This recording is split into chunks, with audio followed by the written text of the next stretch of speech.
एक रोज सब कुछ बहुत खूबसूरत चल रहा था, बहुत ज्यादा खूबसूरत। प्रिया की नई नई शादी हुई थी। वो बहुत खुश थी कि जैसा उसने चाहा था वैसा ही परिवार, वैसा ही पति उसे मिला था। एक रोज किसी बात को लेकर उसके पति परेशान थे, बहुत ज्यादा परेशान। प्रिया ने बड़े प्यार से पूछा, क्या हुआ, कैसे परेशान हैं आप? कोई परेशानी है तो मुझे बताइए। पता नहीं, उसके पति का व्यवहार उसने वो पहली बार देखा। वो एकदम झल्ला कर उसके ऊपर पड़े। वो बोले, जब से तुम मेरी जिंदगी में आई हो सब कुछ खत्म सा हो गया है। पता नहीं किस मनहूस घड़ी में मैंने तुमसे शादी की।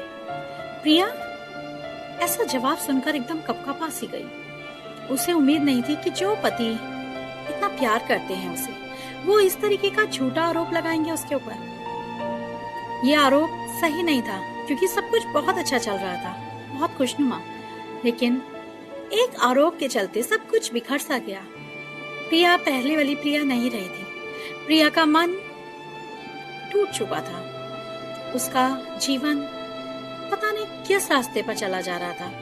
सिर्फ और सिर्फ एक बात से वो इतनी ज्यादा अपने को टॉर्चर कर रही थी कि वो चाहकर भी खुशी नहीं हो रही थी। उसके पति ने उसे सॉरी भी बोला कि सॉरी, भूल से हो गया, मैं गुस्सा था। लेकिन प्रिया को लगा, क्या सिर्फ गुस्सा होने से आप इतना बड़ा, इतना झूठा आरोप मुझ पर लगा देंगे और वो भी मैं मुस्कुराकर सह लूंगी? आखिर ये कैसे पॉसिबल हो सकता है? क्या अगर मैं गुस्सा हूं और मैं आपसे ये शब्द बोलूं तो आप सह पाएंगे? क्या आप इसको सहन कर पाएंगे? शायद नहीं ना। तो फिर एक लड़की से ही क्यों ये सोचा जाता है, एक लड़की से ये माना जाता है कि अगर उससे कुछ भी कहा जाए तो वो हंसते हंसते, मुस्कुराते मुस्कुराते सब कुछ सह लेगी और फिर से नॉर्मल हो जाएगी। उसको थोड़ा सा वक्त भी नहीं देने की सोची जाती है। उसको लगता है कि अरे कोई नहीं, कुछ कहा ही तो है, कोई बहुत बड़ी बात तो नहीं हुई, बहुत बड़ा इश्यू तो नहीं है ना। अमित उससे बार बार कह रहा था, लेकिन उसका दिल जो था मानने के लिए तैयार नहीं था।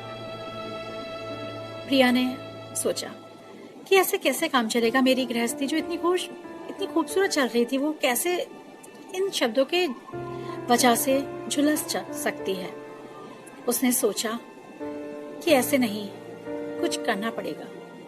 प्रिया ने अपनी उस ईगो को, अपनी उस सेल्फ रेस्पेक्ट को जो उसके अंदर आ चुका था, उसको एक किनारे रखा। उसने अपने पति से बैठकर बात की।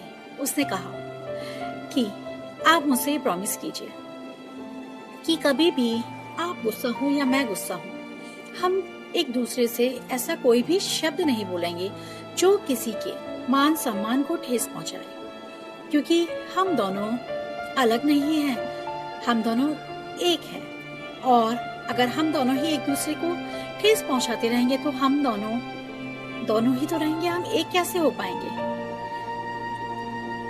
अमित ने प्रिया को सही मानकर प्रॉमिस किया कि आगे से जिंदगी में ऐसा कभी नहीं होगा, क्योंकि जो आरोप होता है ना, ये जिंदगी जहन्नुम से भी बुरी कर देता है। क्योंकि जब कितनी बातें होती हैं, चोरियों का इल्जाम लग जाता है, जबकि कभी कभी किसी इंसान ने चोरी नहीं की होती है।